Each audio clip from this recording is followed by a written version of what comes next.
Hello everyone, welcome to another video in OpenBox Tech channel. So in this video, I'm going to show you how to fix the problem if your Asus laptop stuck in the BIOS utility easy mode. So first of all, to fix this problem, you need to go to your advanced mode here. As you can see in the bottom right corner, there is the advanced mode. Click on it, or also you can tap F7 from your keyboard. So after opening the advanced mode here, you need to go to the security option here, click on security. After opening the security here, you need to scroll down, and after scrolling down, you'll find the option called secure boot here. So you just have to click on secure boot.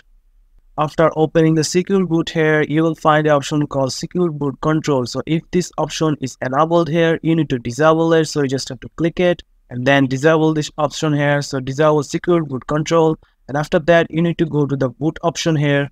After opening the boot option here, you can find fast boot here. So if the fast boot is enabled here, you need to disable it. So after disable the fast boot, if you have CSN support in your Asus laptop and the CSN support is disabled here, you need to enable the CSN support.